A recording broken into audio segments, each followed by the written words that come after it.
Hello, everybody. Thank you for tuning in.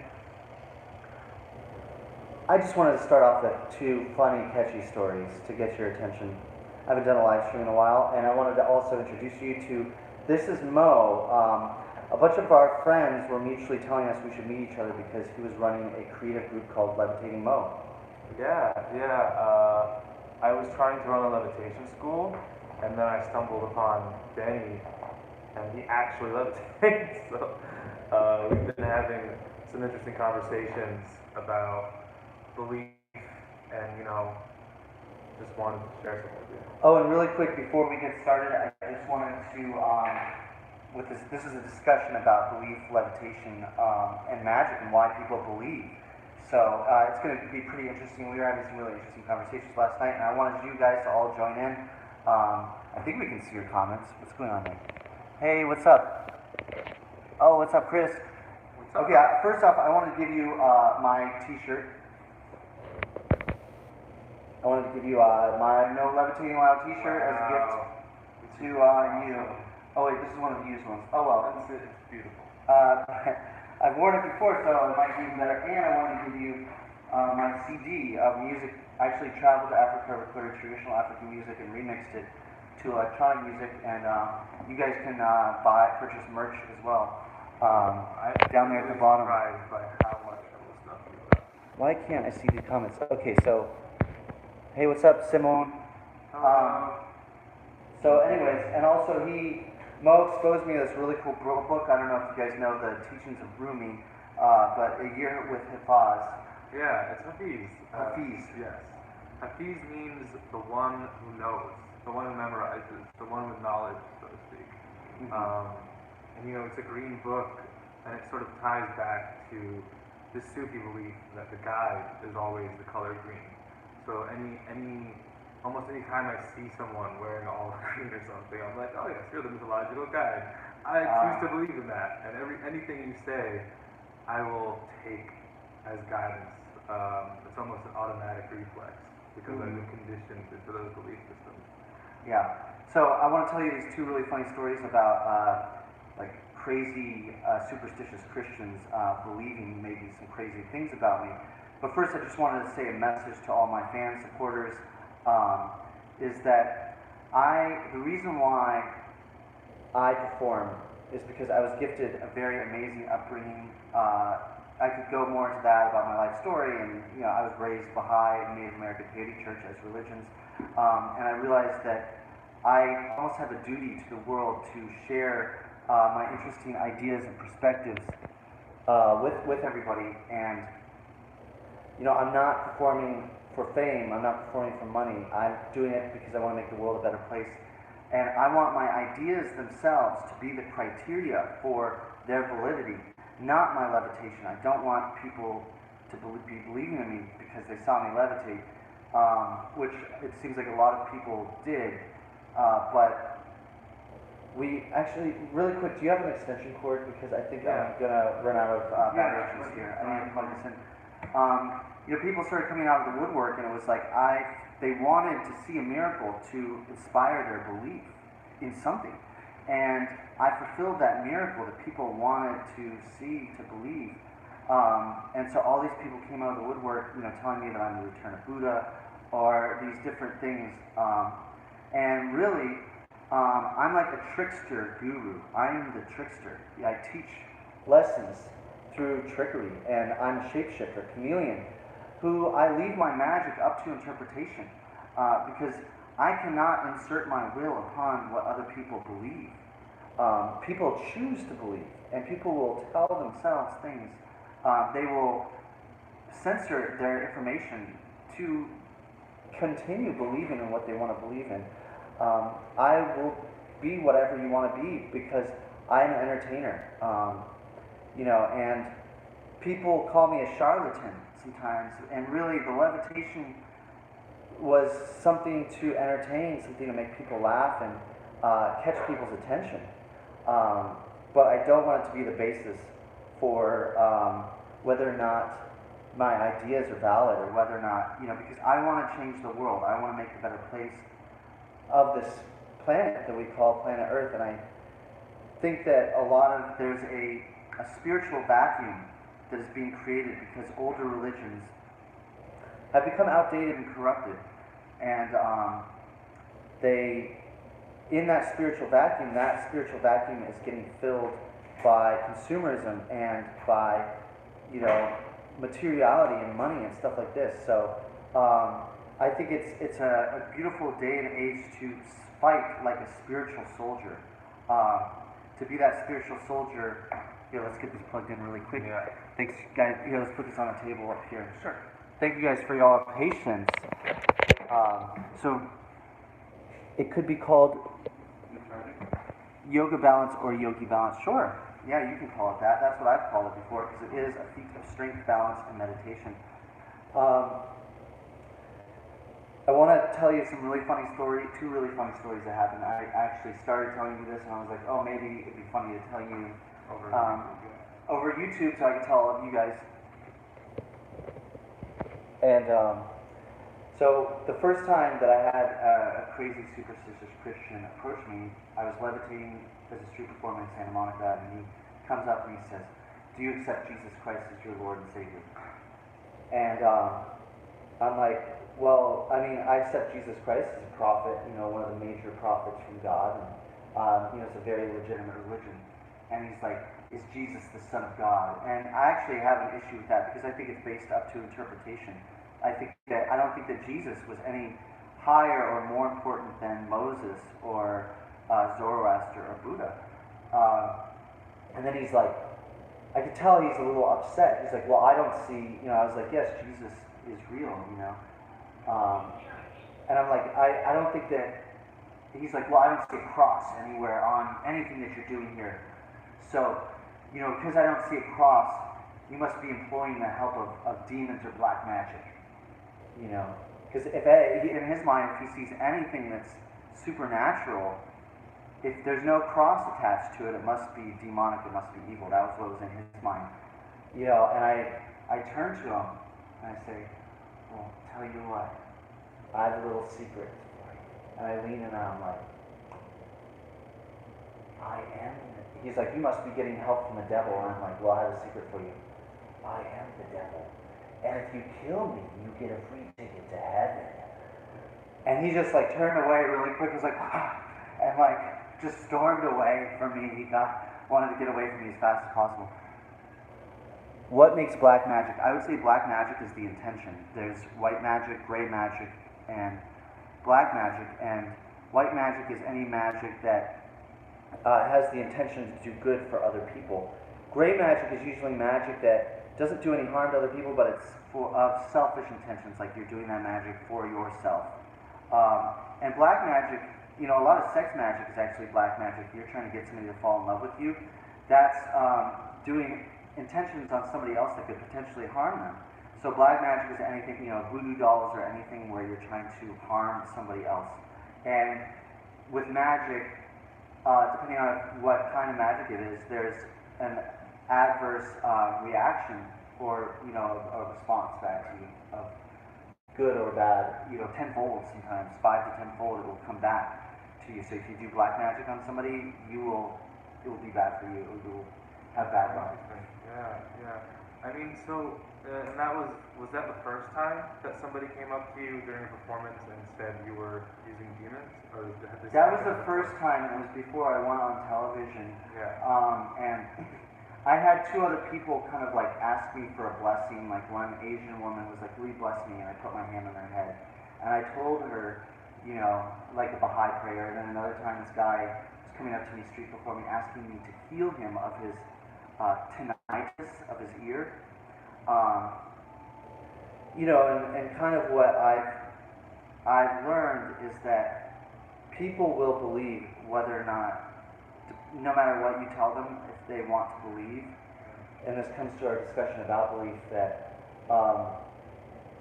sometimes through belief and prayer, really the biggest thing, prayer is intention. It's just like magic is, you're setting intentions, and there's a lot of power behind intention and belief. There's tremendous power behind belief. And I kind of feel like if somebody wants to believe, who am I to tell them not to believe? That woman that asked me for a prayer, you know, or the man that I told the man that I can't heal him because I think giving people false hope sometimes is wrong. But like for the woman wanting to be blessed, I did the little show and dance that she wanted. I put my hand in her head and that made her feel really good. And I think that was positive. And it has tangible effect. And who's to say that you can't bless someone? Like when you say I can heal you, I feel like that would be maybe taking it too far or pushing it to the extreme. But if someone asks for a blessing, it's a lot easier. You know, it was interesting what you were talking about a second ago, the idea that you don't want your levitation to be why people believe in you. So are you saying you kind of want the levitation to be a sort of door into thinking about these ideas about belief? Or Yeah, that's a good way to look at it. Or that it's kind of like the attention getter. It's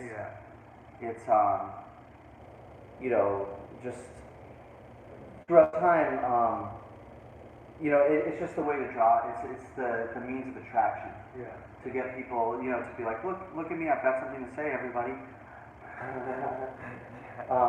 The other story that's actually funnier than the first that I want to share is that when I was at the South Dakota State Fair this past summer, performing the levitation, I had this man come up to me, and he has a Bible in his hand, and he's like, here, just pretend this is a Bible. It's actually Sufi, but he's like, I want you to have my Bible, sir.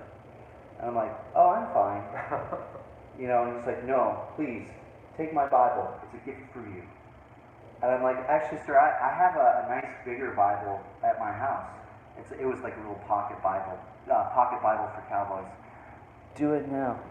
And so I was like, no, sir, I don't have a Bible. And he's like, no, take my Bible. 3 times he gets very insistent. So finally, I'm like, okay, if you insist, and I take the Bible into my hands. And he breathes a sigh of relief. He's like, oh, good. I got worried when you didn't want to take my Bible. Because if you were a demon, you wouldn't want to touch that Bible because it would burn you. And what I should have done was go, it's burning my skin.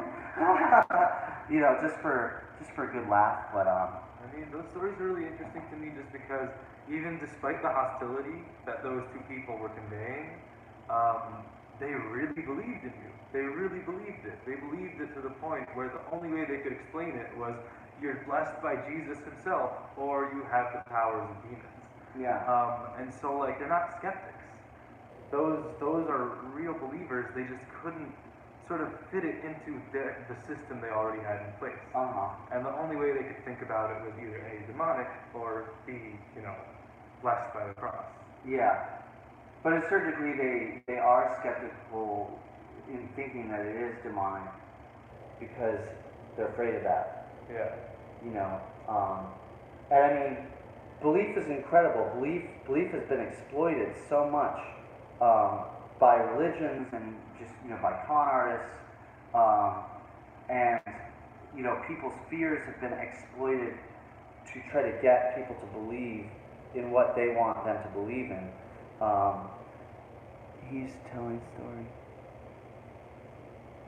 Yeah, I'm telling stories. But yeah, it's interesting, you know, like, I feel bad for people who don't believe in anything, who are completely, atheists is the one where you don't believe in God or higher power or anything, and agnostic is the one, am I right, like where you don't believe in, well, you believe in a higher power, creator God, but you don't believe in an organized religion. I think agnostic is not sure, you know, to a certain extent. I don't know. What do you guys know? Agnostic versus atheist. I feel bad for people that don't believe in anything at all. Yeah. Because yes, I believe in God or higher power or you know, people have different languages. People have different languages and they call it different things, and I think so many people get hung up on words.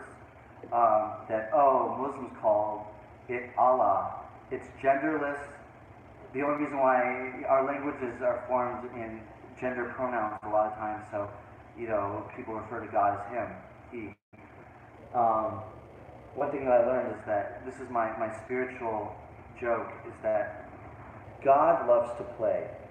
This is why God created all of us. Why God became all of us. Because through us, God gets to play. So, when we play with each other, God plays with himself. God is playing with himself right now through all of us, because all of us together, as a whole, when we become, God is us and the force of attraction that is trying to unite all of these individual souls back to become one again.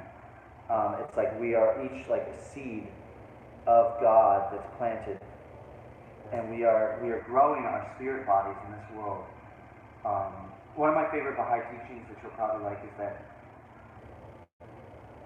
this life is like the baby in the womb.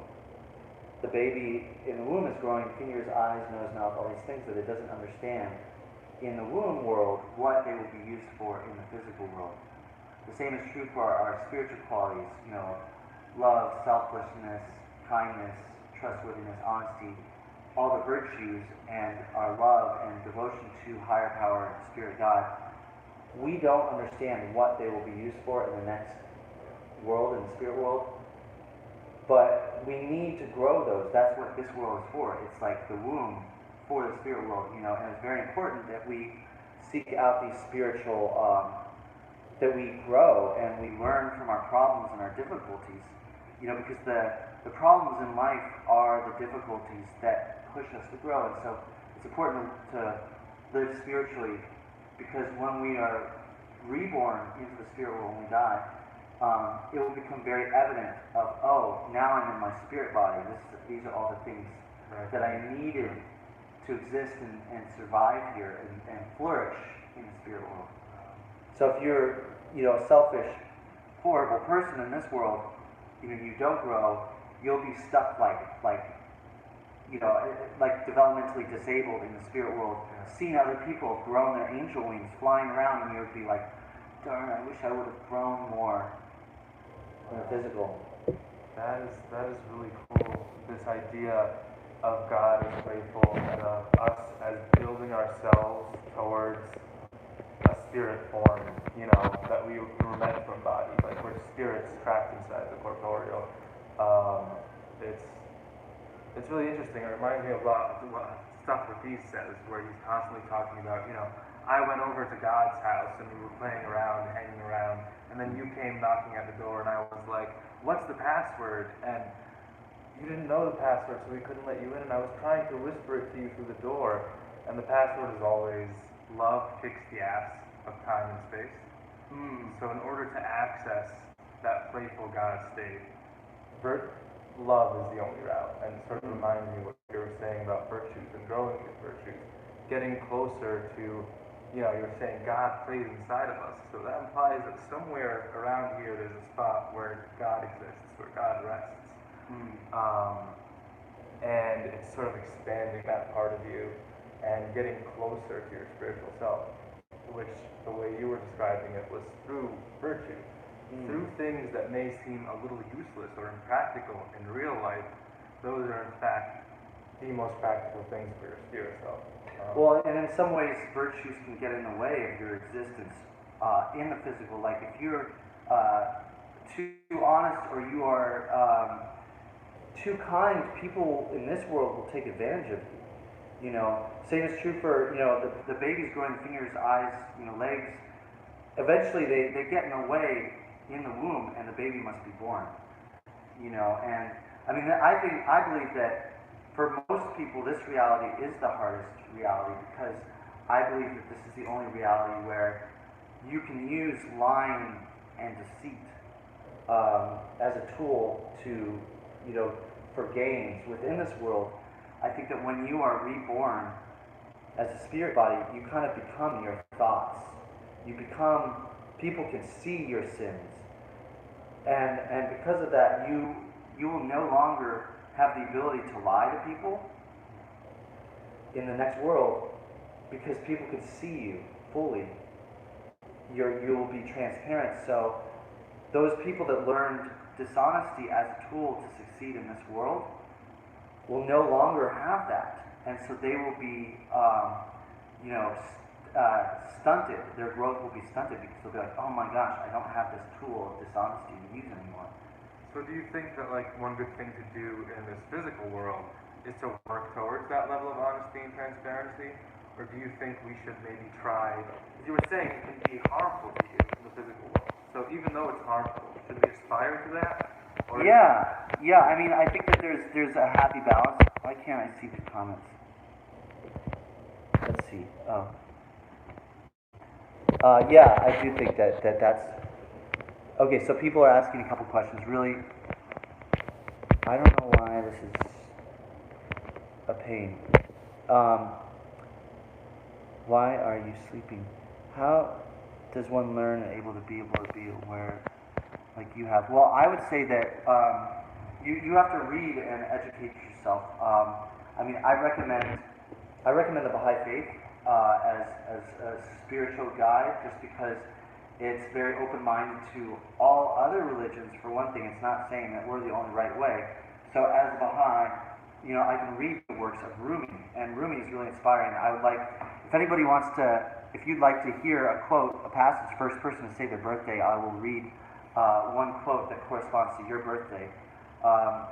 But reading sacred texts, is one of the main ways to, become better. And also, just living life and taking moments to pray, but also to realize when there's a trouble, tribulation.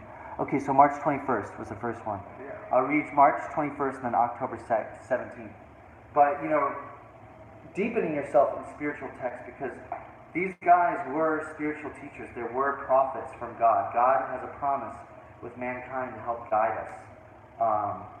And so, these guys like Abraham, Moses, Zoroaster, Jesus, Buddha, Muhammad, all these guys were real spiritual deities that were gifted with inherent knowledge of everything. That was their main gift. So Jesus was able to walk on water because he understood how to harness the powers of physics to do this amazing feat. Or, Moses parting the Red Sea. That could have been Moses understanding the tides, that there was extreme tides happening and that they could walk across, and that the army following them would get swept away with the tides. But what was that? March 27th was what I saw? March 21st and then October 17th. Okay, so I will read from this Sufi book, March 21st, because this is really poetic and interesting. Okay, so this is a long one. Here, would you like to read? Sure. That knowledge you will not be able to accept. This is a bit long. The parents of 3 young birds got shot by a hunter. After a few days of no food, the 2 largest birds killed their brother. They ate him and picked at his bones for a week. Then that hunger we have all known set in again, which would cause many to do most anything, if that ache did last. And it did, and thus our other wings never climbed into the air. A few more nights passed, and then it was at sunrise the lone bird fell from its nest, though it survived on the ground eating some ants, and then one day it did fly. Its song came to please many ears. Its beauty enhanced the eye of those who saw it. Even a loving parent it became.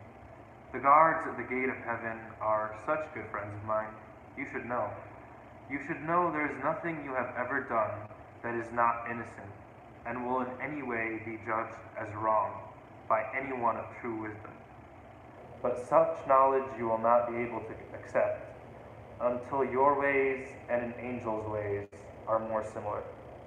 It just works like that. Nice. Yeah. And then I'll do October 17th. Sorry guys, I'll try. I'm having trouble with the comments, so if you have like a burning question, you might need to ask it like a couple times. Yeah. But also I'm trying to flow with the videos as to not get distracted. So we said October 17th. Yeah. This is for the birthday of October 17th. This is quid pro quo. I started to feel a couple of years ago that something just wasn't right, but I couldn't exactly put my finger on it. So some silent but tough negotiating ensued between God and my soul that went on for a long time. Who could have foretold what happened one day? What then happened one day? One afternoon when I was rising in prayer, having just bowed towards the sacred Kaaba, Is that pronounced right? Yeah, that's the Kaaba. It's in Kaaba. Mecca. It's like that cube. Oh, So okay. Muslims will circle around the cube 7 times. Oh, okay. Kind of like how the Jews wrap. You know that When cube? they're on pilgrimage. Yeah, you know the cube they wrap Yeah. around their arm? It's Sure. sort of the same thing. So, one afternoon when I was rising in prayer, having just bowed towards the sacred Kaaba, God too was rising, with his head just having touched the ground, facing me. I could have sworn he said, quid pro quo. But don't quote me on that, for what would the mullahs think? Yeah, so the mullahs are like the sheikhs who like give traditional mainstream Islam, and you know what he's saying is that he's in direct contact with God, and that when he prays, God prays with him constantly. You know, and that was really revolutionary in Islam, personalizing God. Okay, so somebody's asking if Rodin's coil led to free energy. Why is there no evidence? I have watched videos where people are charging little battery capacitors, and I'm not sure if they're doing a trick for views, but I mean I've seen video evidence of the Rodin coil drawing free energy from the air, and you know Tesla also was developing this technology as well. So I mean I've personally seen videos. I've never tested the Rodin coil. I mean, when you say evidence, what is evidence really anyways? Because people oftentimes have whatever ulterior motive that they might have. You know, there's evidence that, you know, I don't know, there's evidence that certain politicians in power are just lying all the time, and you know, it's like somebody might have a hidden agenda. I would say you don't know until you see it right before your eyes, until you test it yourself. But I think that it was working with the Rodin coil, and that's for another video. I should remake that video, do a really awesome video. I showed you that with the mathematical secret of the universe. Yeah. And do you think the Rodin coil operates on those principles? I don't really know much about it. You know, one thing is that people are often concerned with the why and how does it work, and sometimes we aren't there yet. I think, oh, I missed that comment. I don't understand why I can't see these things. Yeah, let me see. People are concerned with the why and the how. Oh, all message videos. Now I can see. Thank you for answering, folks. So it doesn't like the room. Sorry for that. Well, the one thing about the Rodin coil that I noticed was that the amount of electricity that they're able to draw with those coils is very, very minuscule. It's a very, very small amount that they're creating. They're charging little tiny capacitors, and the light fires off for like a split second. So it could just be that those they're not making giant power stations with those coils, because the amount of copper and wire and creation isn't, they might not have been able to economically make it feasible, because really that's what's governing power is whether or not somebody's able to make a profit, and that's the reason why J.P. Morgan cut the funding to Tesla's project when he was working on these free energy coils, is because they did the numbers and they realized that they weren't able to profit off of what he was creating. Also, that if people were able to just make these things, then they could harness it and get free energy. Do you think, I mean, it's interesting to me that these coils have somehow not fallen into like a level of myth, or you know, someone just asked basically, do you believe in the Rodin coil? Is this like, so we know Tesla did it? Could you just tell me? Tesla was doing work in upstate New York, and he was starting to create it. What was it about the belief in Baha'i Faith, others that it had? What is it about the Baha'i Faith that you believe, that made you believe it had more value than other ones? I think because one, God has a promise to man to always send new manifestations to help guide us, and there's different teachers for different time periods over time, you know, that have come, you know, and there's a progression. Usually the older religions don't accept the newer religions because, one, it's challenging the authority of the religious establishment, because it's saying, okay, now this is the newest prophet. But Baha'i believes in science and evolution. They believe that the only reason why Jesus didn't explain evolution to people in the Bible, or Moses for that matter, was because they had no foundation, no basis of science to understand it. It would have just gone right over their heads that God doesn't reveal more to humans than what we can handle. Right? So Baha'i came about in the 1800s, actually the day when when the first seeker said that you are the prophet. The day of declaration was the day that the first telegraph was sent. The first transcontinental communication sent in America was happened the same day that the prophet declared in Persia. So they believe a lot of things that are very progressive and kind of congruent to modern society. Like they believe in science, they believe in complete equality between men and women, and they also believe in independent investigation of the truth, which means that because we are educated and literate today, that literacy rates are higher, that everybody has to determine for themselves their own personal connection with God and what they believe in. That it's the only thing that's wrong is to not believe that there's anything. And that gets to what I was trying to say before, that I feel bad for anybody that doesn't believe in something, because I feel like it gives you the added edge, the added happiness that you are on the right track, that you are doing something that matters. But the other wrong thing is to tell other people that they are wrong for what they believe in. And I think that that's really important, because I see a lot of religions are actually losing believers, that there's a spiritual vacuum that's being filled by technology and money and capitalism, because people grow up and they see a lot of problems. They see corruption within these churches. That's the other reason why there's progressive relations, because the older religions become corrupted by man's thirst for power, because there's a lot of power that's created by that unity of the religion. And people turn away from the religions because of that, and also because they start questioning, they start saying, oh, well, there's a lot of things that don't make sense. Science, Christianity doesn't agree with science, but science seems pretty logically real.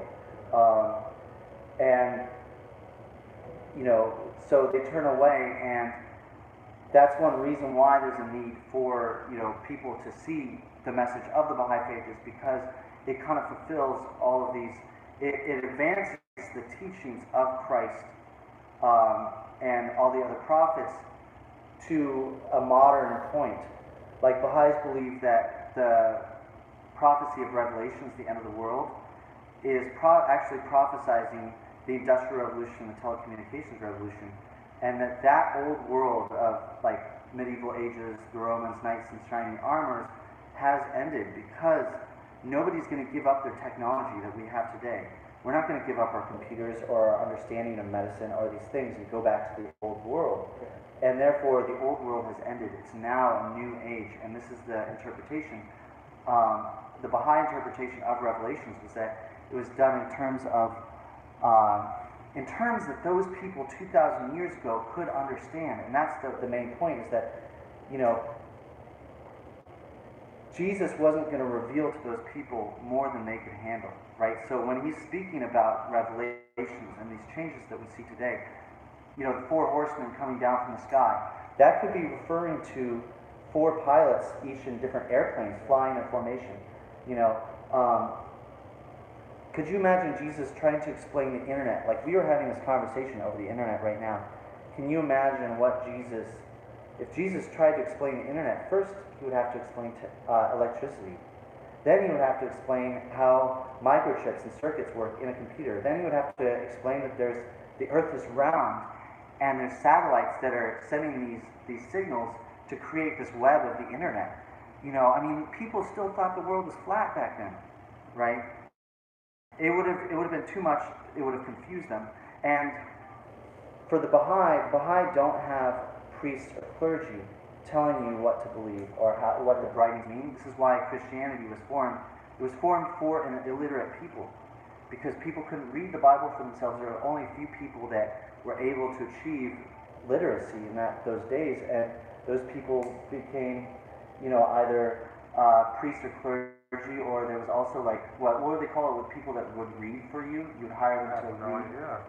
There were people back in the day that you would hire them to read like an official document from the government or something, when you needed a scribe. Yeah. You'd hire a scribe. So like, Baha'i has no priest or clergy because your connection with God and higher power is internal. And I think a lot of people have a bad taste in their mouth also from religion, because all these religions have this thirst to hold on to their power.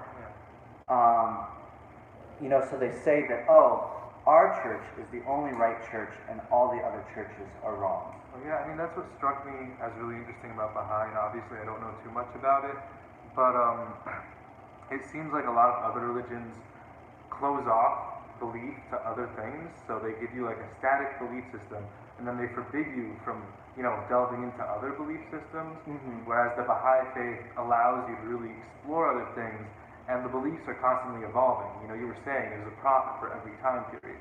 So the beliefs are dynamic, as opposed to like the static nature of a lot of organized religion. Yeah, and like my father turned my mother onto the Baha'i Faith, but he was feeling the Baha'i Faith lacking in mysticism, and he was seeking that. So he became Native American Peyote Church, the Peyote White Church of God. He actually fed me peyote cactus when I was 12 years old.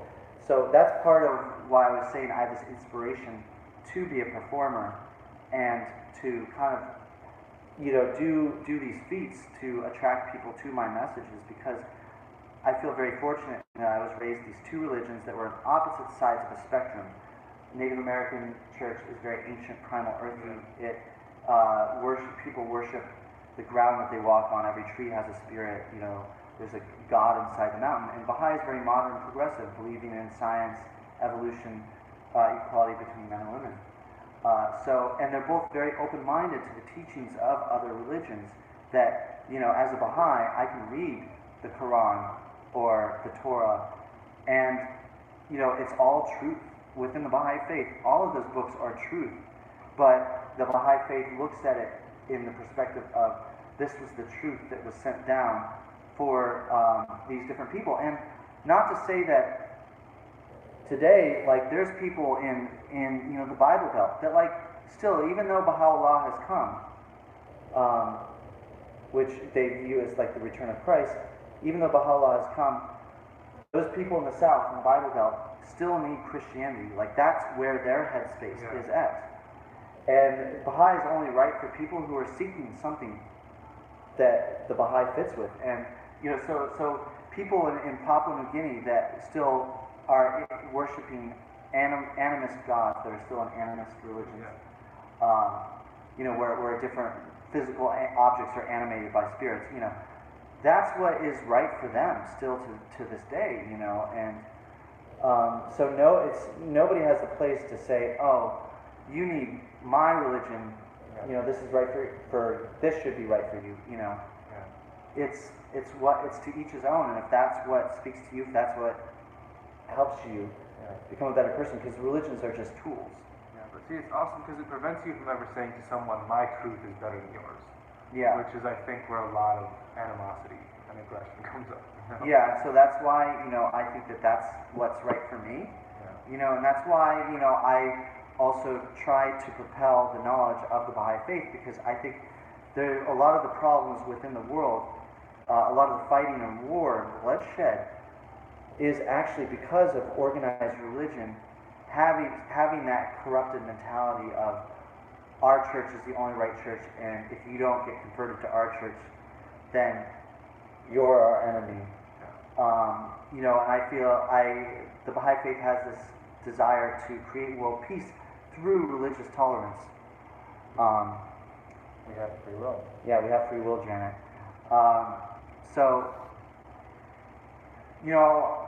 That's why I believe in Baha'i. Let me see what some of these past comments were. Where does it come from? I don't know what.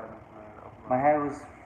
Nothing about this one. So it seems like this is the first time people are hearing about the Baha'i Faith, really. It was my first time hearing about it, too. Yes, I like that, Janet. A circle of no beginning and no ending. Bingo. If somebody can make themselves big business paid for someone's story. I mean, I will say that there are some faiths that as a Baha'i, I question as being, not right. Yeah. One of them is Scientology. I mean, L. Ron Hubbard said it himself. He realized that if the easiest way for him to get rich was to start a religion. Some of the other religions that I think are misleading are misleading people actually is, and I actually admire Mormons because they're very hardworking. I think that at that time, and there's a lot of these religions that came about in the 1800s because there was this religious fervor. And 1844 was when the Baha'is declared. So there was this religious fervor in the 1800s where all these Christians were waiting for the second coming because that's what the prophecy was saying, was that this is when the second coming was going to come. So Jehovah's Witnesses and Mormons came during that same time period because there was this fervor of people seeking, and there were individuals that capitalized on that. And the one thing is, when I'm very interested in cults and people like following, I'm going to read this book called that I think probably you guys should look into. It's called The Death and Resurrection Show, and it's about how performers and cult leaders and prophets have this major thing in common, and that people revere them and people like look up to them. And when performers on stage, everybody's like just focused and very present for what that one person's doing on stage. And so it's very people form these cults and religious groups because, one, it might allow them to get a harem of women that want to sleep with them, and two, they're like thirsty for that ego gratification that having all these people following them affords them. And so I try to be very careful about that, and that's why I portray myself as the clown. I am the clown guru, right? I am the trickster guru. Why I do funny things, and because I have to like remain humble and say I'm just a person that was given some gifts that I want to share with you guys. So let's see. I'm gonna just try to see why can't I see? Let me see. Let's see. What am I doing? Okay. Free will is iffy, Janet. You seem to have only riddles, have no solutions. I mean, free will is kind of an ultimate question of open mind to a lot of ideas and those. Oh, so Baha'i came from Persia in the 1800s, 1844. Free will is like a whole other topic of conversation, which is very strange. I think that because we have free will, this allows us to go on the ultimate journey of having souls, because we as humans have abstract thought and are intelligent enough to conceptualize a higher power, a greater purpose, other than just sleeping, eating, reproducing. That allows us to go on this grand journey of having a soul to try to reunite back with the source and the higher power. But at the same time, I have these crazy experiences where, like just this summer, my uncle was having a surprise party. And I just kept having, when I have psychic premonitions that happen to me, it freaks me out because it makes me question my free will, having free will. And it makes me lean more towards predestiny. It's almost like we have free will and predestiny all at the same time. We are nothing and everything at the same time. God is nothing and everything at the same time, right? It's like hard to wrap your mind around how the spirit world and the physical world connect and intertwine, because I believe that if you are in the spirit world, the timeline of the spirit world, of the physical world, is already there. It's like a painting that's already been painted. So in the spirit world, you can stand back and look at all of physical time and existence and reality as just this linear plane that has already happened. Right? We are just experiencing it and walking through it today. To have that experience, maybe it's that our existence is so that God can experience itself. Yeah, and without free will, God couldn't play around inside us, would you say? Yeah, I mean, I think that free will gives us the ability to. Free will is the ability to learn from tests and to make a decision when we are tested. But it's weird. Like when I have this psychic thing that happened to me this summer where my uncle was having a surprise party and I was going to go to the surprise party, and I kept having this thought in my mind that was telling me, "You're going to mess up the surprise. Don't mess up the surprise because you're just going to mess it up. Somehow you're going to mess it up." And so my free will side was saying, "No, I don't want to mess up the surprise for my uncle's 60th birthday. I'm going to try really hard to not mess up the surprise." Right? And then my grandfather passed away in August. And my mother calls me up and she puts me on speakerphone. I don't know that I'm on speakerphone. And she tells me my grandfather passed away. I was a little bit like, "Oh, my brother told me yesterday. I don't know why it took you a full day to tell me." But I didn't say that to her. But she immediately goes into asking me what dates for the funeral would work out for me. And I would have wanted to talk about what the circumstances of his death were first, just take a moment before talking about scheduling. So she immediately goes into scheduling the funeral, and I say to her, "Well, I'm already coming out to the East Coast to go to Uncle Josh's surprise party, to his birthday party." And I knew that Josh was like there. No, I knew that he was like in the vicinity as my mom. And then immediately I say, "Wait a second, am I on speakerphone?" And my mom says, "Yes." And I say, "Is Josh there?" And she says, "Yes." And I got pretty upset with my mom. I'm like, how could she put me on speakerphone to tell me about my grandfather passing with other family members present? It's like, you would put somebody on speakerphone to like tell them some good news, like, "We're having a baby, you're on speakerphone, the other family is listening," But I was like, "Mom, you need to tell somebody before you put them on speakerphone that they are on speakerphone, because there's a confidentiality issue. When you call somebody, they assume that you are not, that your conversation is private." And so, through my mother, we together blew the surprise for my uncle, and it freaked me out that I had this premonition that, like, you're going to blow the surprise, you're going to mess up the surprise. It really scared me. Because I was like, "Oh, does that mean these other psychic, how do I know if one of these other psychic premonitions of bad news is real?"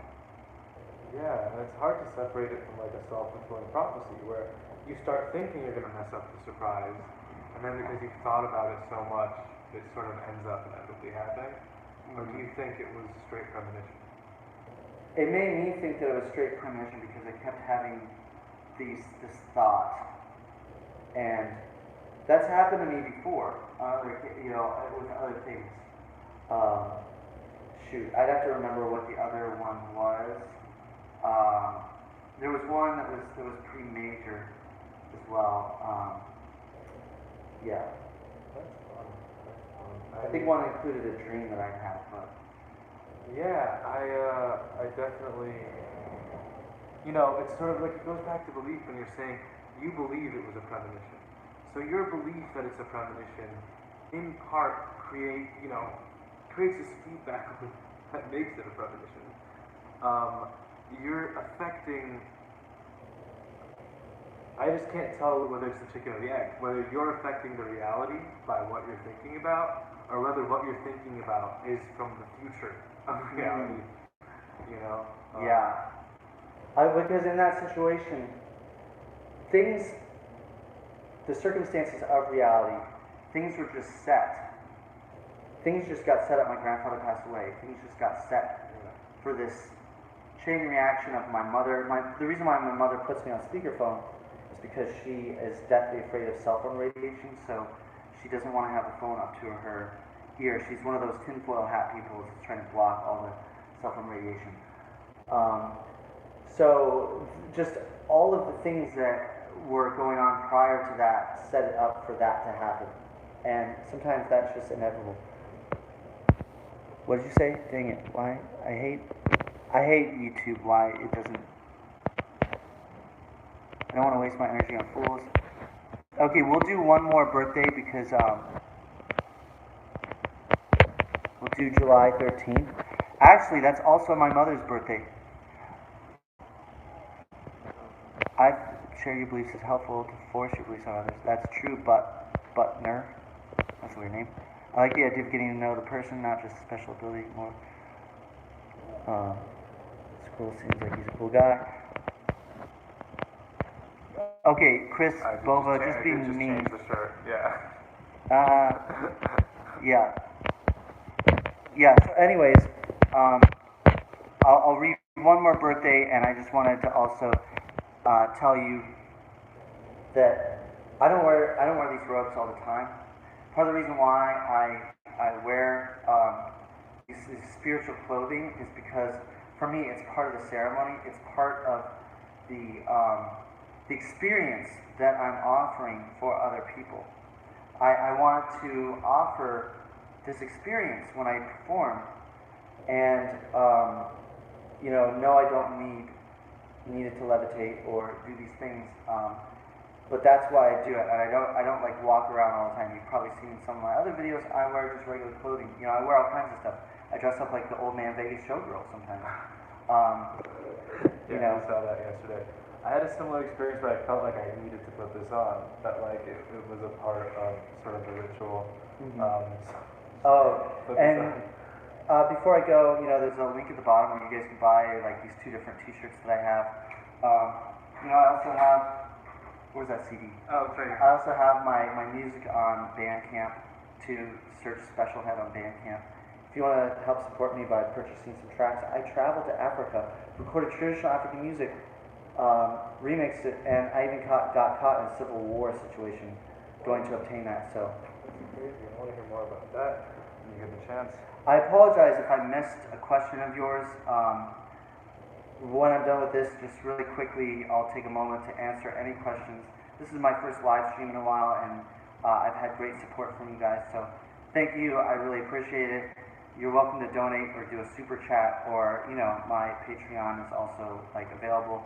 I'm not a rich guy by any means. I'm just performing at state and county fairs, which is kind of a small market. Right now, we're actually in Las Vegas because I'm here doing performance show stuff.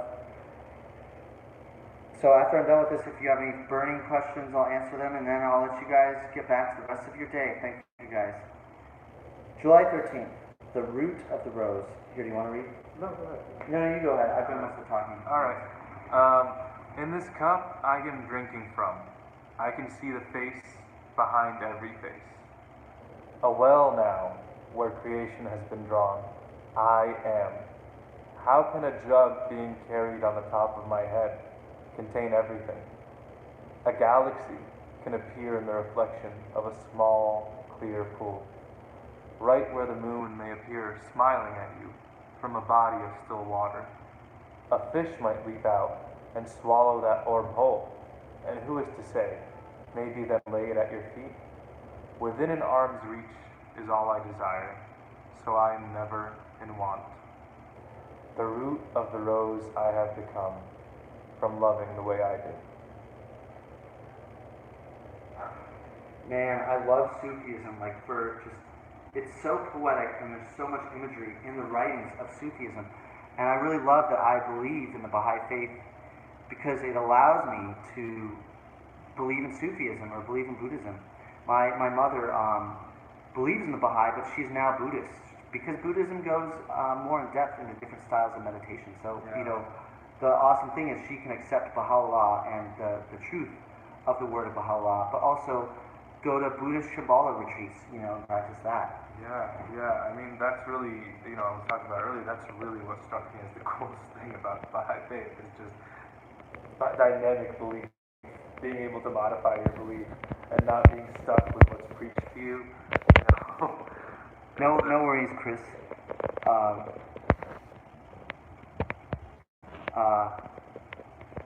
you must have had a hard time getting here. Yeah. Okay. So, anyways, unless there's any burning questions, this is Joe, or sorry, Mo, Levitating Mo.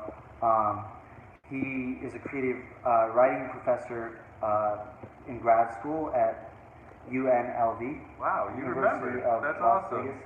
That's really cool. Well, I've been like pretty sober for a while now, so my memory's gotten bad. Okay, just come on, you guys. I just don't want to see. I want to see unity. That's why I do this. You don't need to like defend yourself. If somebody says something that feels insulting to you, the better thing to do is to just let it slide. I guess. Ask so many, the truth is one. Because that type of it's negative and it doesn't like attract light to you. It attracts more negativity. Attracts more negativity. I just want to thank you. This was my first time being on a live stream and just watching people interact over the comments and stuff. It's really interesting, and it's really cool that you can sort of watch exactly how people are reacting to what you're saying and then adjust accordingly. Thank you for this. I appreciate it. Yeah, so just what are your thoughts on how to meditate to yogi balance? Well, and then what?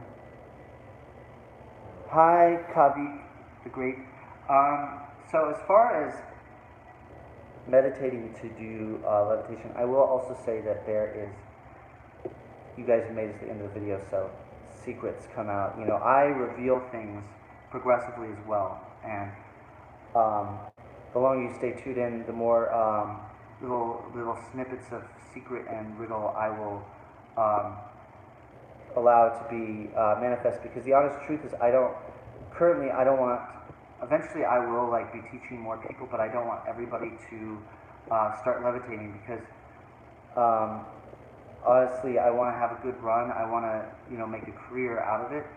But also, I don't know who these people on the internet are, and I don't want it to fall into the wrong hands. But as far as meditating before I do the yoga balance levitation, part of it is done in ceremony, and also this is a feat of strength and balance and alchemy. Here's a little tidbit. So the thing is, every good performer, that really wants to channel, when you perform as an entertainer, you are channeling. When you do a really good performance, you are channeling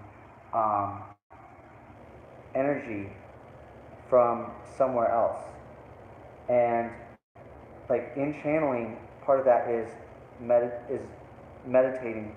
But meditation allows you to focus on that channel. It helps to focus. One of the biggest things that you gain is focus, clarity, the ability to allow all of the distractions to disappear. And so to do it well, I meditate to help me focus on that feat. And a lot of good performers, actors, musicians, when they're really good, a lot of times they will meditate. And if you go to acting school, I've taken two acting classes before. They actually teach you how to meditate in acting schools. Yeah. So, just in recapping, unless there's any burning questions, we were talking about belief and why people believe. And yeah, it's good to meditate every day. Really, meditation is for your own mind. Prayer is for why. Oh, God. Why did that happen? Yeah, sorry about that. It was the speaker went off. How do you feel about Freemasonry? I think of Freemasonry as an old man wasp club, or it's just like a club. Secret societies are a little weird because they get into tricky territory. I mean, it's not a religion by any means. I just think it's kind of like this social group of networking that employs some mystical elements into it. Yeah. It's also like a philanthropy society. Boys club? Yeah, it's an old boys club, really. And I tend to not like that stuff. I associate it a little bit with Illuminati, but because they do good service works, and like the Shriners are associated with the Freemasons. I think that's a branch of Freemasonry. My religion is Baha'i. I watched the beginning of the video. I talk all about Baha'i, but the Freemasons function on a hierarchical structure, which I feel like that's a more primal root of being a human animal. Is we want to deviate ourselves into hierarchies of power, which isn't actually positive. Okay, Scooby Doob says, when you build a frequency in your lower chakras using mouth, Holy Spirit, Holy. I've noticed before. Why does it go away? What is your religious views, if I may, sir? So I'm Baha'i. I would say when this video is finished, watch, say the middle section of this video. I do talk in depth about my spiritual views. And raise your vibration. What are your visions? I noticed before, raise my vibration. I raise my vibration.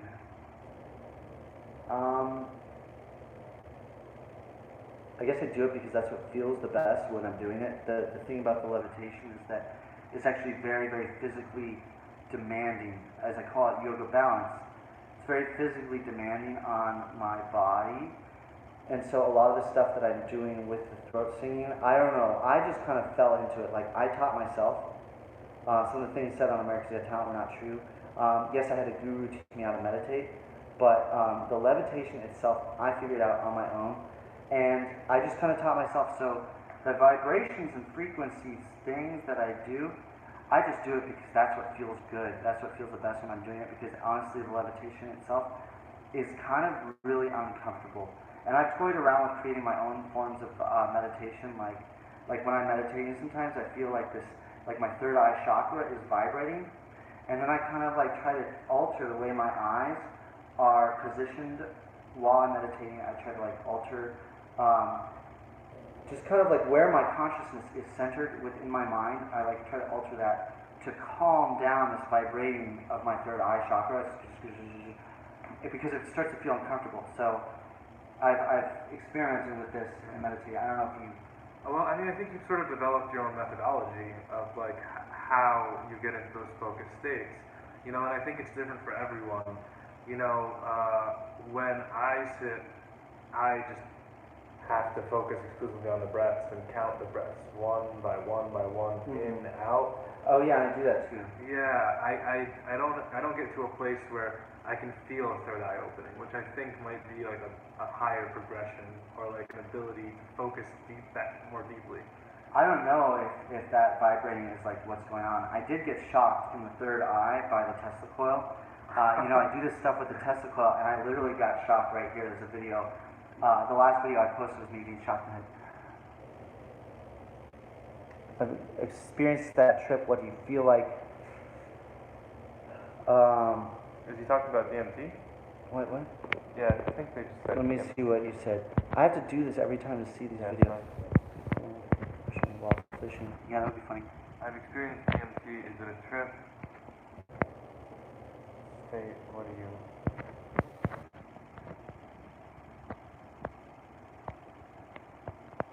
Okay, thanks for coming on here, guys. Let's see if there's a question that I forget. So my religious views, I am Baha'i, so they believe in I'll just recap it. Some of their main principles is they believe in independent investigation of the truth, that your connection with God is internal, nobody can tell you what to believe in. There's no priest, clergy, or hierarchy of like people above you. They believe in complete equality between men and women. They believe in evolution and science, and they believe in progressive revelation, that there's these teachers, these guys, these prophets that have come down to help guide us. That we are growing our souls. All the religions are kind of saying the same thing about love and kindness. You're to develop your love and kindness, and that when bad things happen to you, they're just tests to test your spiritual qualities. And we are growing our spirit bodies in this world. It's like a seed of God that was planted in us that we're trying to grow bigger. someone who's fasting and 30 pounds, would you still be able to levitate? Yeah, I would still be able to levitate, but some other people, I would say that you are.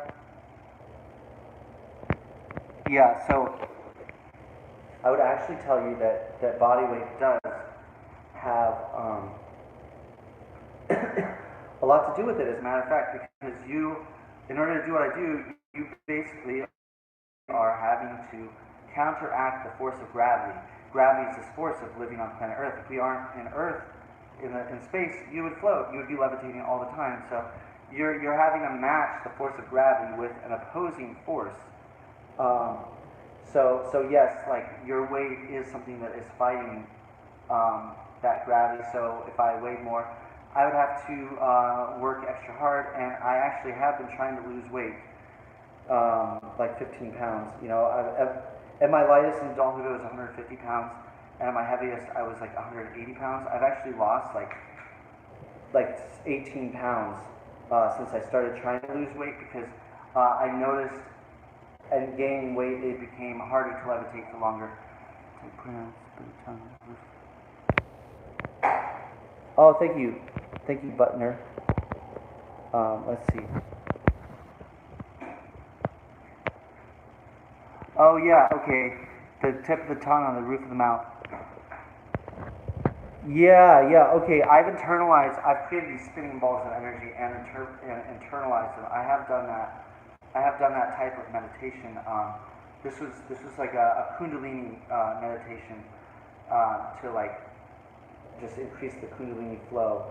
And actually, it was really weird. It was like a tantra workshop. I was dating a tantra goddess, and she took me to this thing where we were internalizing these balls of energy, and it became sexual because women would lay on the ground and we'd do these like Reiki massages and like be like triggering orgasms in their bodies through massaging their different chakra points, but Reiki style, like not actually touching their bodies. It was really weird because we would be like massaging different chakra points and making these girls like have orgasms through this like. But it was like we would we'd make these like little spinning balls of energy, like it'd be like marble size, then golf ball size, then tennis ball size, then basketball size, you know, and then we would internalize that ball of energy for each chakra point. Let's see. Yes, I practice fasting. I do the Baha'i fast, and I wonder about fasting. I think one, it's done to show devotion to God, because you're undertaking this thing that's spiritually demanding, and you know, if you've probably noticed, to be a nice person, to be a kind person, and exercise spiritual qualities when you're very hungry becomes more difficult. So it's like, it's a test, but also I wonder if, thinking about modern society, and you know, most major religions have developed near river valley civilizations, and they've developed after river valley civilizations. Once the agricultural revolution started, this is when you see all these major world religions come that have fasting incorporated. And I think that traditionally humans were hunter-gatherers, so they would go through periods of time of starvation, you know, where they would not be able to find food for days, you know, and maybe also the fast is put there by religions also for health benefits, that there have been health benefits shown by fasting, and maybe because we live in an environment now where we can just be fed all the time and have all these food resources, that maybe the fast is there to give us a period of time where we go through hunger to for health.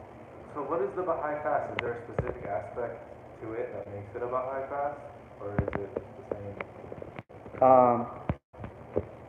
Oh wait, what's the Baha'i fast?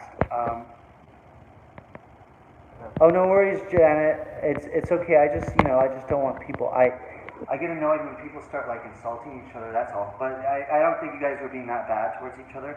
You know, like, just remember the ego is a mind killer. The ego is a mind killer, and like, I think that it's okay to be wrong. It's okay to make mistakes, because that's how you learn. The worst thing is somebody having too big of an ego to accept that they've made a mistake, and to, you know, because then that prevents you from learning the mistake. The Baha'i fast, what it is, it's actually very similar to the Muslim fast. And you were raised Muslim. You were from Jordan. Yes, so I fasted. Well, didn't actually fast. Usually we would hide like chocolate in our closets and drawers and end up cheating. But hypothetically, you were supposed to fast from sunrise to sundown. No water, no food, no cigarettes. Yeah. So that's pretty much what it is in the Baha'i Faith, is no water, no food from sunup to sundown. So it's pretty much the same as a 19-day fast. I don't know how long the Muslim one is. The Muslim one is 19 plus 11. They have an extra 11, but 19 is the number they usually like. That's the days you have to fast are 19, and then the 11 are like the extra days, the days when the holy days, so to speak, and people get their bonus points during them. But the number 19 is very, very significant in Islam. It's weird. It's also very significant in the Baha'i Faith. There were 19 letters of the living. Like when the Prophet first declared, there were 19 individuals not knowing each other that were seeking. Also, Muslims were seeking too. They were seeking the Prophet, the next coming in Persia, and 19 individuals seeking this Prophet out found him on their own accord and declared to him, "You're the one." The Prophet of the Baha'is, the initial Prophet, did not announce himself to people. He waited until 19 people came to find him, and then he said, "Now that the 19 letters of the living have come, I shall reveal my books to the world." So there's different books, about Baha'i teachings that you can read. Yeah, no, I'd love to check it out. There's like entire books also about, the number 19 in the Quran.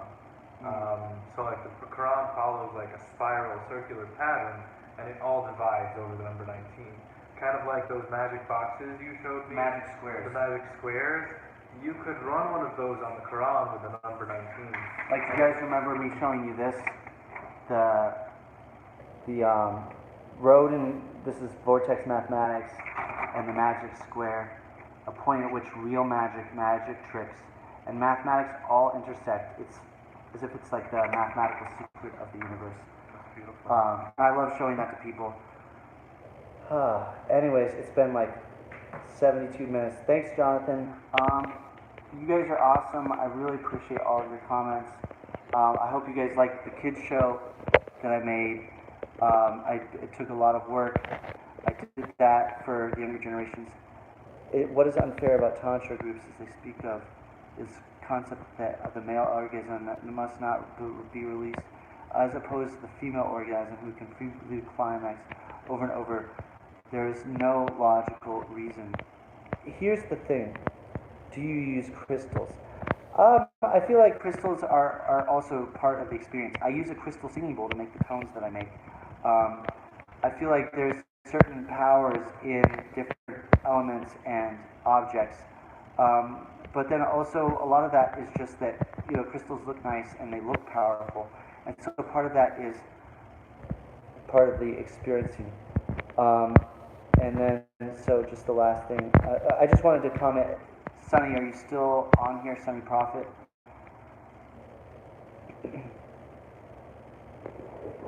So is my levitation real?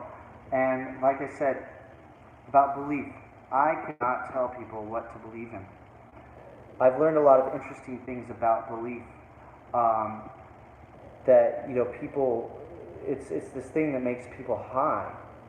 I'm going to get to what you're saying, Sonny, about Tantra, but then, people, so if I tell people that my levitation is not real, people that really want to believe, I've had people say this to me before, that, oh, even if you said it wasn't real, I know that you're just saying that because you don't want to get guff from the skeptics, that you just want to tell society what they want to hear, right? I've had people say that. Then it's like if somebody doesn't want to believe, there's no convincing them. People are always going to be skeptical. So I offer the levitation as a show, as something to inspire people that anything is possible, and I leave it up to your interpretation. And if people question that it's real, what I say to them is I say, Santa Claus is my grandfather. Why must you go across America telling the children of the world that Santa Claus is not real? Does it make you feel good about yourself? Does it make you feel smarter about yourself to reveal Santa Claus's dirty secrets? And that you use that voice every time? No, not all the time. But, you know, whether or not it's real, it's kind of like you have to be on your own quest of discovery, and I also like to leave it up to your own, challenge, because I learned how to levitate by myself, right? I learned how to do this. So I honestly think that for somebody to be worthy, they have to figure out certain things themselves. For some people to be worthy of the knowledge, the information, I will drop little hints and secrets. And what I say to calm anybody saying that, oh, this is not real, is I say, well, it actually is not. It is not a true levitation. Don't worry, Chris. You're all good, man. Thank you for apologizing and for realizing where certain things went wrong. Is here now real? I mean, Elon Musk thinks that maybe this is like a giant simulation. Yeah. But what I will say is that this physical reality is a never-ending stream of distractions, trying to distract you from what your true purpose is. If anything, the physical reality is not real. It's all an illusion. All of this physical reality is an illusion, and what is real is your spirit body, is the spirit world, is your soul developing, and your body is just this vessel, this tool that allows you to experience the world of illusions, of the world of distractions, in order to push your soul to become stronger and bigger and brighter. So just about Tantra, really quick for Sunny, hoping you're still on here, that the thing about the male orgasm, this is what I learned. And honestly, Tantra is Hinduism. Taoism has like their own version of Tantra. Your sex chakra is your second chakra. This is one of your two creative chakras. Your throat chakra is your other creative chakra because it's your voice. Your root for your genitals, for obvious reasons, because that's what you use to create. The male orgasm is not forbidden in Tantra, but it's seen as this very sacred thing.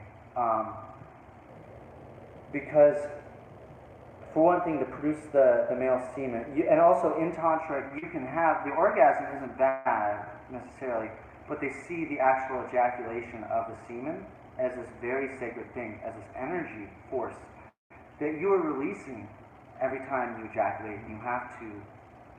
Your body has to replenish that. So your body has to put extra energy towards replenishing that energy that you lose when you ejaculate. So a lot of times,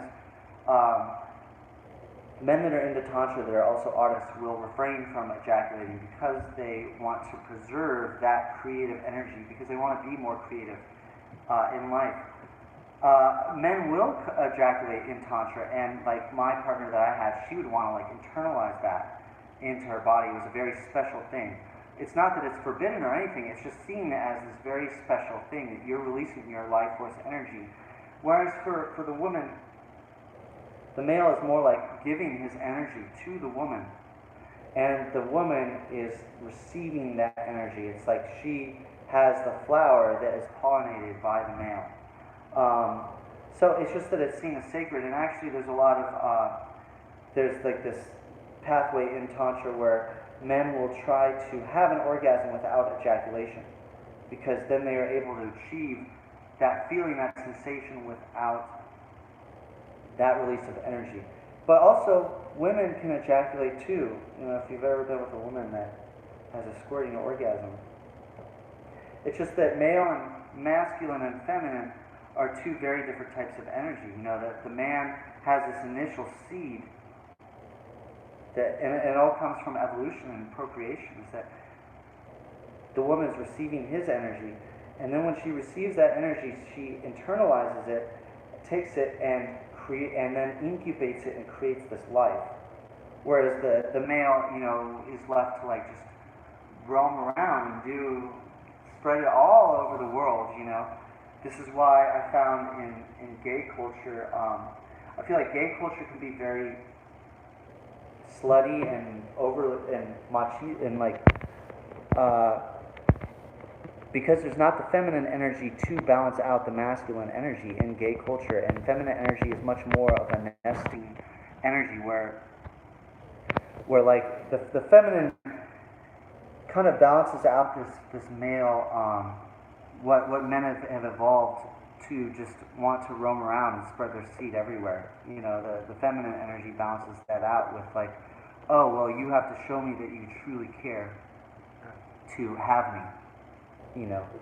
To show that you're not just a man that's going to run off. That's like where women are coming from a lot of times, and that's why women have to be more choosy. Why men get labeled as like dogs sometimes, is because like women. I think that like yes, there is slut shaming in society, but there's also something evolutionarily that women are more of nesters. Naturally through evolution, because women have to bear the child and they have to deal with raising that child. So they want a man to have to prove himself that they're not just going to leave, that they will stick around and be a protector, be a helper. Okay, so my voice is getting...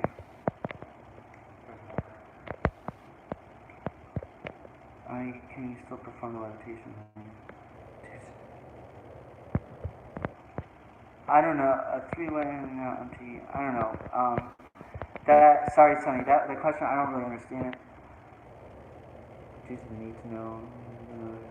I mean, what, you want to have a three-way? I just don't, I don't really get, I don't know, you get that question? Well, I mean, I think what they're trying to say is they're trying to figure out whether what you do in terms of levitation is linked to harnessing that, like, male semen energy. And so if you just had a three-way and you just released a lot of semen, would you still be able to levitate? Or would you not be able to do it because you released that energy? I don't know, I've never tried it. I don't have three-ways very often. Yeah, that's unfortunate. Anyways, guys, we've gone into the topic of sex, and I do let you guys govern these conversations. It's not exactly where I wanted to go with this live stream, but I really thank you guys all for being here. We've almost been on here for... Does the orgasm affect your levitation? Oh, that's what they're trying to say. I would say that I would not be able to levitate right after having an orgasm, because for one thing, I noticed that when I do have an orgasm, I mean, look, as men, we go through this energy process when we have an orgasm. Do you notice that after you have an orgasm, you just want to lay there, right? Right? I mean, immediately. You immediately want to lay there. You don't want to have any more sex. Women can have multiple orgasms and still want to have more sex. Men, after they come, they usually want to just lay there and not do anything, because you do notice you feel very relaxed, but also at the same time you do feel that energy depletion. Definitely. So I've never tried levitation after sex. I don't think I'd be able to levitate during sex. It seems physically impossible. And I've never tried it, just because like I can't really go there with my mind. I'm in a different headspace. So anyways, thank you guys for being on here. I appreciate your support in my career. This is a really long live feed.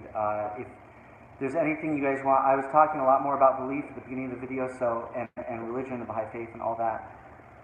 So go back through it if you're just coming on here. If you have any questions about what I believe in, and I thank you guys. There's links at the bottom if you guys want to purchase a Special Head T-shirt, or get the CD. Support my career. Okay, really quick, we'll do one last birthday to close it off. No more questions, because it's hard for me to not answer your questions when you ask them, because I love you guys. Tell me a birthday. No, it will show up as soon as it. Or tell me a birthday. I'll read from this Sufi birthday book. Or if nobody says it in 2 seconds, I will do my birthday. 1001, 1002. Nobody said birthday? What somebody said? Oh, March 3rd. Yeah. Okay. So this is for you, March 3rd. Pisces. You are Pisces like water, flowing like the fish. A garden. Oh, March 4th. It's a great marching band. It tried to prepare me. The clear night sky tried to prepare me for what it knew would someday happen.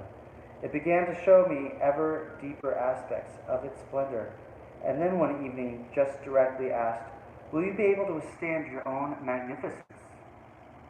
I thought and was just hearing things until a spring orchard I was passing my days with. At the heights of its glory burst into song, about every human's cries destined to burn with radiance. That's the orchard we're speaking of. I still felt my ears were playing tricks on me until the morning came when God tore apart my chest, needing more room to bloom inside. I began to roll through the streets in ecstasy. Everyone thought I was crazy. I hope everyone someday knows how blessed I was. You will. Thank you. This is, you want to tell them about the book? Oh, well, this is Hafiz. He's amazing.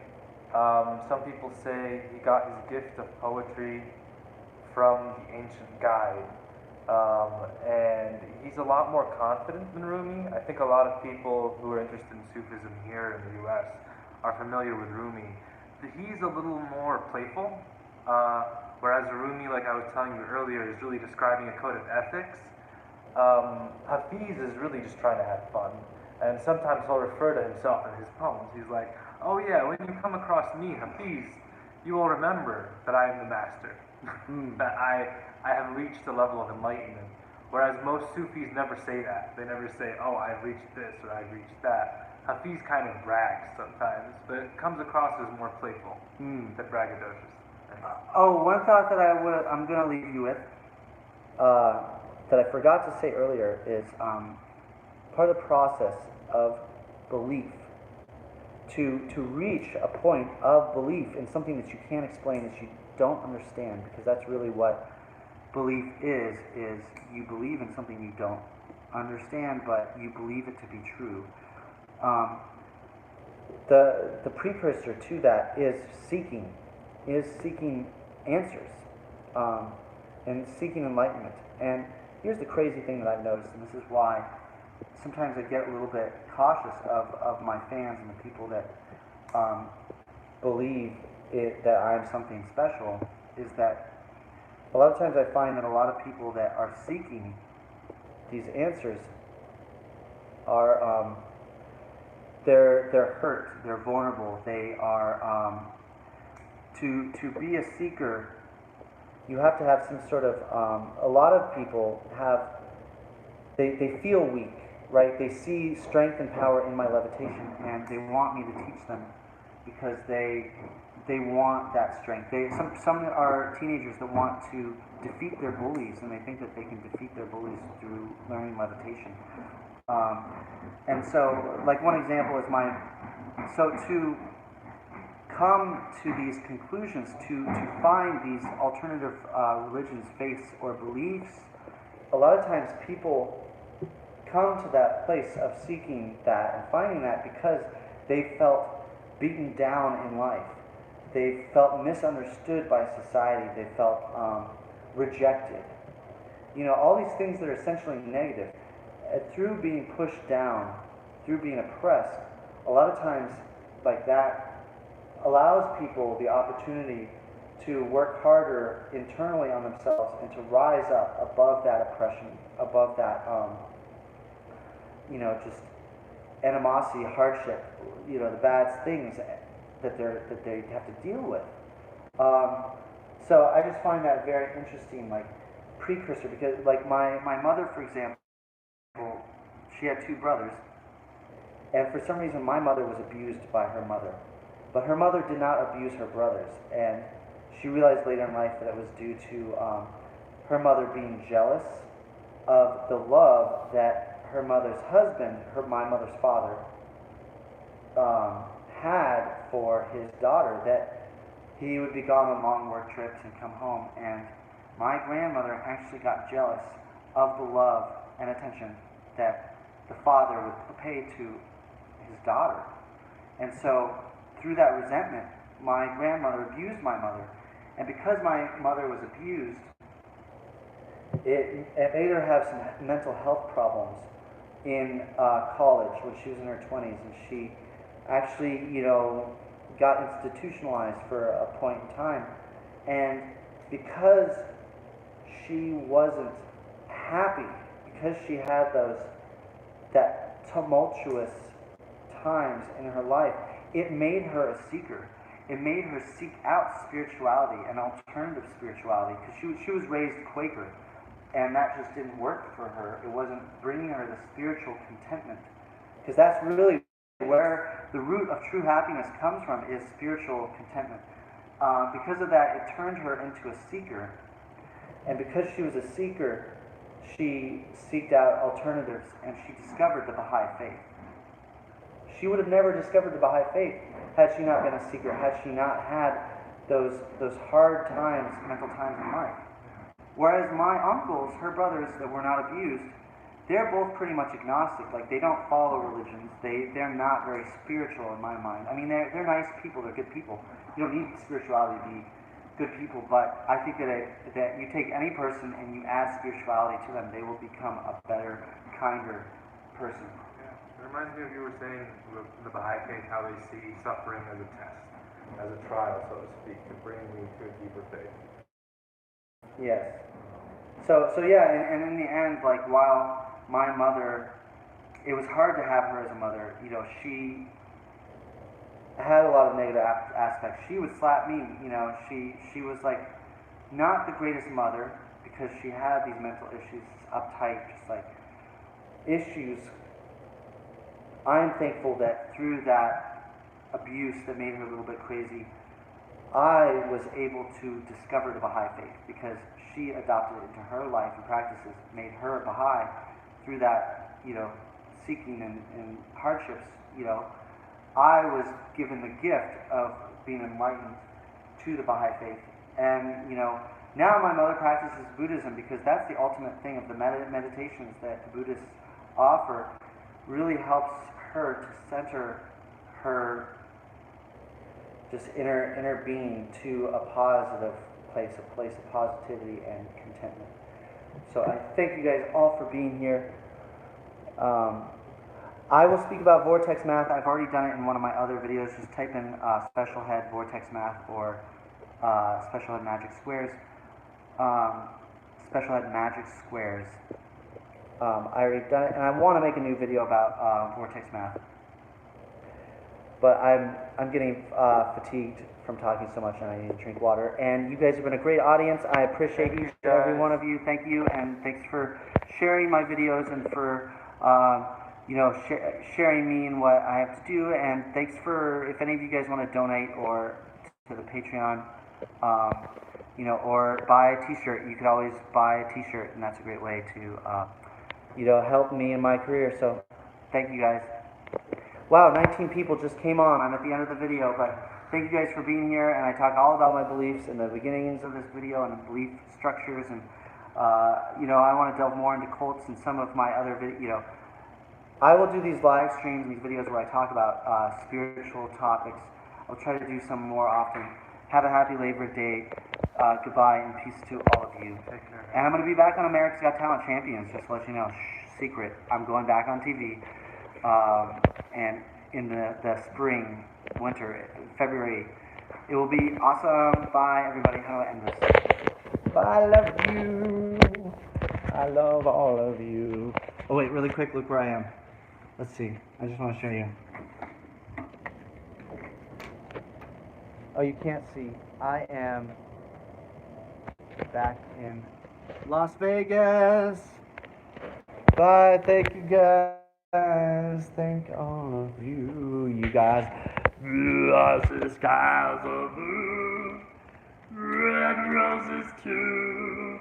I see the moon forming you, and I think to myself, what a wonderful world. Yeah,